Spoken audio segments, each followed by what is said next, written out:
Amerikanische Prepper wähnen sich in Sicherheit, weil sie Tausende von Kugeln haben. Sie irren sich. Diese Kugeln werden nur ihr Grab schneller säumen. Die Deutschen hingegen vertrauen dem Staat. Das ist ein noch größerer Fehler. Heute werde ich euch beweisen, warum beide Systeme wertlos sind und wie euch die verborgenen 67% Kraft eurer Vorfahren retten werden. Ich öffne die Akte, lehnt euch nicht zurück, denn die Wahrheit ist verstörend. Legt nun eure Taktiken, eure teuren Spielereien und eure schwache Denkweise auf den Tisch. Es geht nicht darum, wer mehr materielle Güter besitzt, sondern darum, wessen Geist noch wach ist. Ich bin gekommen, um diese verborgenen 67% Kraft eurer Vorfahren in euren Genen zu erwecken. Trefft eure Entscheidung. Werdet ihr in eurer Komfortzone zugrunde gehen oder zu euren Wurzeln zurückkehren? Eines ist klar, der Amerikaner macht Lärm mit seinem Gewehr, der Deutsche vertraut auf das Gesetz. Beide werden innerhalb der ersten 48 Stunden erledigt sein. Die wahre Taktik ist, der graue Mann zu sein. Niemand sollte wissen, dass du bereit bist, dass du Proviant hast oder überhaupt da bist. Deine Vorfahren wussten, wie man spurlos durch den Wald geht und sich wärmt, ohne Rauch zu erzeugen. Heute verraten deine modernen Taktiken nur deinen Standort. Alles Digitale ist eine Falle. Wenn ein EMP, elektromagnetischer Impuls, einschlägt, nützen selbst die teuersten Nachtsichtgeräte nichts mehr. Einzelgänger, die glauben, allein überleben zu können, werden gejagt, sobald sie einschlafen. Dieses Video besteht aus 12 Runden. Du erfährst in jeder Runde, wer gewinnt. Stell dir nun den amerikanischen Prepper vor. Er hängt extrem an seinem Besitz und seiner Freiheit. Sein Ziel, die Stadt zu verlassen, wenn das System zusammenbricht. SHTF. Was nimmt er mit? Einen Jahresvorrat an Proviant, Tausende von Kugeln und modernste Technik. Seine Strategie ist klar. Er baut sich eine Homestead in einem verlassenen Gebiet und stellt ein Schild an die Grenze seines Grundstücks. Betreten verboten. Alles ist vorbereitet. Aber hier liegt ein entscheidender Fehler. Sobald man dieses Schild aufstellt, wird man zur Zielscheibe aller Anwesenden. Bei einer 20-minütigen Belagerung kann man immer nur eines von 50 Gewehren gleichzeitig abfeuern.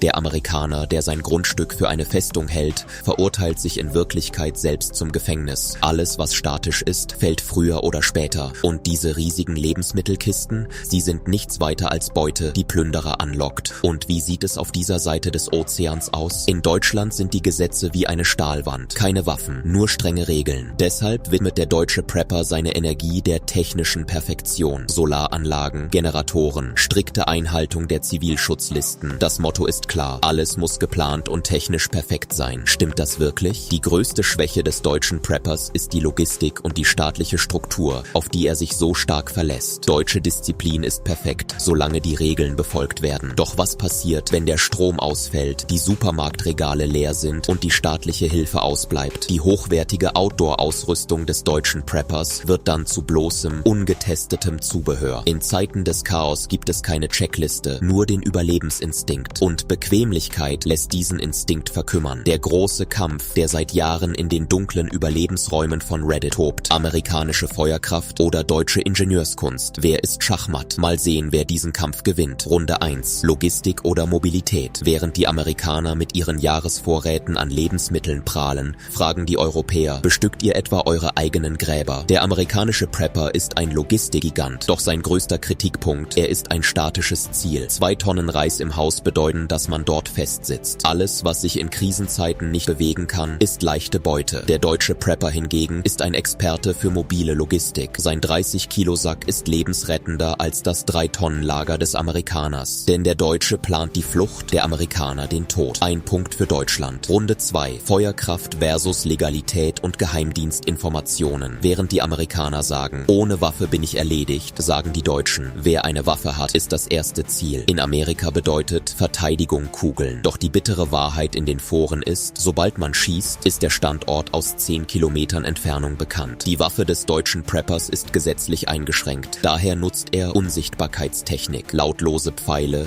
Fallen und psychologische Verteidigung. Während sich der Amerikaner hinter seinem Gewehr versteckt, hat der deutsche Prepper ihn bereits infiltriert. Wieder ein Punkt für Deutschland. Dritte Runde, Ausrüstung, Hightech versus No-Tech, teure Spielereien oder unzerstörbare Technik. Hier werden die Amerikaner am meisten kritisiert. Technologieabhängigkeit. Ein moderner amerikanischer Prepper ist ohne Batterien aufgeschmissen. Nachtsichtgeräte, GPS, Digitalradios. Auf deutscher Seite gibt es die berühmte Trabant 601 Mentalität. Keine Elektronik, keine Komplexität. Dieses Plastikauto, über das in Foren gespottet wird, wird nach einem EMP-Angriff tatsächlich das einzige Fahrzeug auf der Straße sein. Während der Amerikaner in seinem Tesla gefangen ist, gibt der deutsche Prepper Gas und fährt mit der Einfachheit seiner Vorfahren davon. Dritter Punkt, Deutschland, netto. Vierte Runde, Lebensmittelsicherheit. Kaloriendichte versus Nachhaltigkeit. Amerikaner sind bekannt für ihre Besessenheit von 25 Jahre haltbaren, gefriergetrockneten Lebensmitteln. In den ersten 1 bis 2 Jahren einer Krise versuchen Amerikaner, den Bedarf an Lebensmitteln komplett zu eliminieren.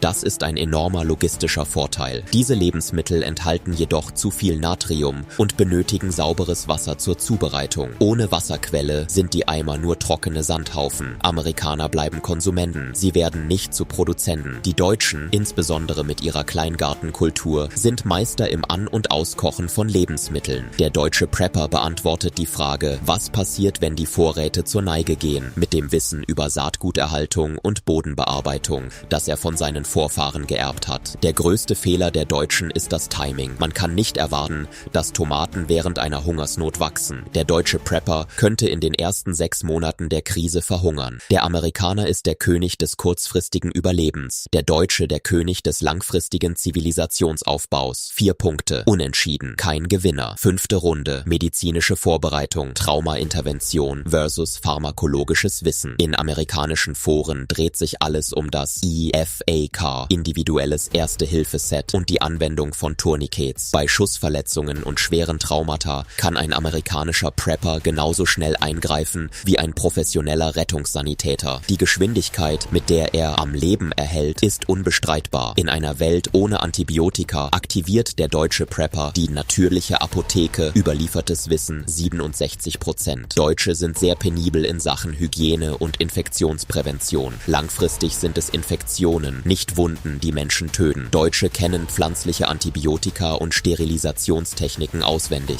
Ein Amerikaner rettet dich in diesem Moment vor dem Tod, während ein Deutscher dich eine Woche später vor dem Tod durch eine Infektion bewahrt. 5 Punkte, kein Gewinner. 6. Runde, Fluchtstrategie, Flucht versus Verbleib im Haus. Amerikaner leben mit dem Traum, der Stadt zu entfliehen und in die Berge zu gehen. Flucht. Die Entfernungen in Amerika sind enorm. Manchmal muss man 1000 Kilometer zurücklegen. Geht der Treibstoff aus, werden diese riesigen Trucks zu Fallen auf der Straße. Amerikaner glauben, sie könnten in der Natur überleben, aber die meisten verwechseln Camping mit Überleben. In Deutschland ist die Bevölkerungsdichte so hoch, dass es keinen leeren Ort zum Rückzug gibt. Deshalb haben sich deutsche Prepper darauf spezialisiert, ihre Häuser in Stadtfestungen zu verwandeln. Deutsche sind viel kreativer in passiver Verteidigung, Barrikadenbau und urbaner Tarnung, denn sie wissen, dass sie nirgendwohin fliehen können. Der Amerikaner plant, wohin, der Deutsche plant, wie er bleibt. Wenn es in Runde 5 ums Überleben geht, sind die Deutschen die Gewinner. Runde 7. Die Sichtbarkeitsökonomie, Müll oder Schatz. Diese Runde beweist, dass es beim Überleben nicht nur um Gewehre geht, sondern auch um psychologische und visuelle Manipulation. Der größte Fehler amerikanischer Prepper ist der Tactical Cool Trend. Molle Rucksäcke, Tarnkleidung, sündhaft teure taktische Stiefel. Die schärfste Kritik auf Reddit lautet, wenn du bei der Apokalypse Tarnkleidung trägst, ist schon von weitem klar, dass du vorbereitet bist. Der Amerikaner hält sich für einen Soldaten, ist aber in Wirklichkeit ein gefundenes Fressen für Plünderer. Zu sagen, ich habe das Beste, ist als würde man sagen, er schießt mich und nehmt alles mit. Der deutsche Prepper hat die Kunst der Unauffälligkeit perfektioniert, um in den überfüllten Straßen Europas zu überleben. Sein Rucksack ist zwar von der teuersten Outdoor-Marke, aber er stülpt einfach eine alte Einkaufstüte darüber. Seine Schuhe sind zwar die besten, sehen aber staubig und abgenutzt aus. Deutsche sind Meister darin, Wertvolles wertlos erscheinen zu lassen. Der Amerikaner glaubt, er werde durch Abschreckung, Schusskraft überleben, während der Deutsche glaubt, er werde durch Unauffälligkeit, Aufklärung überleben. Aber denken Sie daran, im Wald wird der Vogel mit dem prächtigsten Gefieder zuerst gejagt. Gewinner, Runde 6, Deutschland Runde 8. Energieunabhängigkeit, Realität nach dem Stromnetz. Die Amerikaner verlassen sich auf ihre riesigen Generatoren und tausende Liter Treibstoff in unterirdischen Tanks. Treibstoff hat eine begrenzte Haltbarkeit. Nach 2 Jahren sind diese Tanks nur noch rostige Riesensärge. Die Amerikaner wissen, wie man Energie speichert, vergessen aber, wie man sie produziert. Diese riesigen Trucks mit V8-Motoren werden, wenn der Treibstoff ausgeht, nur noch zu Notunterkünften, nicht mehr zu Fahrzeugen. Der deutsche Prepper hingegen installiert Solaranlagen und Windkraftanlagen sogar auf seinen Balkonen. Die Deutschen sind weltweit führend in der netzunabhängigen Energieerzeugung. Sie planen, Strom aus einem kleinen Bach zu gewinnen und mit Biogas zu kochen. Aber was passiert, wenn der Winter kommt? Was, wenn die Sonne 3 Monate lang nicht scheint? Das System des deutschen Preppers Das ist so komplex, dass im Falle eines Ausfalls eines einzigen Schaltkreises durch einen EMP oder einen technischen Defekt das Ersatzteil nicht aus China kommt. Ein Amerikaner ist König, solange sein Treibstoff reicht. Ein Deutscher ist Ingenieur, solange sein System funktioniert. Unsere Vorfahren brauchten weder Öl noch Solaranlagen. Sie fanden ihre Energie im Rhythmus der Natur. Wie? Sie gewannen ihre Energie nicht aus Öl oder Solaranlagen, sondern aus den Jahreszeiten, dem Wind, der Erde und der Kraft der Tiere. Ihr System ist unzerstörbar, weil es die Natur selbst ist. Für einen Menschen, der weiß, wie man ein Feuer entzündet, Fleisch trocknet, Wasser sammelt und das Land bestellt, gibt es keine Energiekrise. Survival-Schauspieler wie Stafford Bear Grylls haben diese Dinge imitiert. Sie erinnern sich wahrscheinlich an sie. Oder sie haben sie vielleicht schon im Fernsehen gesehen. Sie sind Schauspieler, wir sind die Realität. Runde 9. Kommunikation und Information. Digitale Bibliothek versus analoges Gedächtnis. Amerikaner speichern Terabytes an Anleitungsvideos, Büchern und Karten auf Festplatten. Sie sagen, selbst wenn das Internet ausfällt, habe ich noch alles. Doch wenn der Computer, der diese Datenträger liest, kaputt geht oder der Strom ausfällt, sind diese Informationen verloren. Der Amerikaner betrachtet Informationen als etwas, das ihm gehört. Der deutsche Prepper hingegen speichert Informationen in gedruckten Büchern und, noch wichtiger, in handwerklichen Fähigkeiten. Das deutsche Bildungssystem, Handwerk, legt großen Wert darauf, etwas reparieren zu können. In Krisenzeiten können Deutsche ein Radio auseinandernehmen und daraus ein Walkie-Talkie bauen. Informationen befinden sich in ihrem Kopf, nicht auf einem USB-Stick. Der Amerikaner ist der Bibliothekar, der Deutsche der Handwerker. Ich glaube, wir Deutschen gewinnen Runde 9. Runde 10. Wasserkrieg, riesige Speicherung versus chemische Aufbereitung. Der amerikanische Prepper vergräbt riesige 5000 Liter Wassertanks unter der Erde. Wenn mein Wasser ausgeht, ist mein Leben vorbei, denkt er. In der Anfangsphase einer Krise, wenn das Leitungswasser abgestellt wird, kann ein Amerikaner weiterhin zu Hause duschen. Das ist ein psychologischer Vorteil. Doch Wasser stirbt, wenn es steht. Wenn Bakterien in den Tank gelangen oder er bei einem Erdbeben Risse bekommt, stirbt der Amerikaner nicht an Durst, sondern an Cholera in dem Wasser, dem er so sehr vertraut. Der Amerikaner weiß, wie man Wasser spart. Der deutsche Prepper jagt dem Wasser hinterher. Er trägt tragbare, mit Silberionen und Keramik gefilterte, hochpräzise Laborgeräte mit sich. Der Deutsche kann eine schlammige Ansammlung in trinkbares Evian-Mineralwasser verwandeln. Logistisch gesehen ist es leicht und mobil. Was aber, wenn der empfindliche Keramikfilter herunterfällt und bricht? Was, wenn die chemischen Tabletten ablaufen? Der Deutsche strebt nach einer technologieabhängigen Reinheit. Der Amerikaner arbeitet in einem Lager, der Deutsche in einem Labor. Doch eure Vorfahren wussten, wie man Wasser wieder zum Leben erweckt, indem man einfach ein Loch gräbt und Sand und Kohle hinzufügt. Wahre Kraft liegt in der Reinigung ohne Hilfsmittel. Unsere Vorfahren gewinnen immer. Sie wissen, wie man mit Knappheit umgeht. Runde 11. Die Schutzphilosophie. Unterirdischer Bunker versus Tarnung im Wald. Ein Amerikaner baut einen Betonbunker unter seinem Grundstück. Er verfügt über ein komplettes Belüftungssystem und ABC-Filter, atomare, biologische, chemische Stoffe. Der Bunker ist in Wirklichkeit eine strategische Falle. Wenn jemand den Standort des Bunkers kennt, muss er nur einen Lappen in das Belüftungsrohr stopfen. Während der Amerikaner sich in seinem Bunker sicher wähnt, wartet er in Wirklichkeit darauf, in seinem eigenen Ofen gegart zu werden. Da Deutschland fast nur aus Wäldern und Bergen besteht, arbeitet der deutsche Prepper daran, mit der Natur zu verschmelzen. Der Bau eines unsichtbaren Unterschlupfs, isoliert mit Ästen, ist seine Spezialität. Der Deutsche kann jede Nacht woanders schlafen. Er hinterlässt keine Spuren. Es ist schwierig, ein bewegliches Ziel zu treffen. Europäische Winter sind gnadenlos. Ohne den Komfort von Beton braucht es eisernen Willen, um mit nichts als einer Decke und Ästen zu überleben. Der Deutsche überschätzt seine körperliche Ausdauer, aber Unterkühlung kennt keine Grenzen.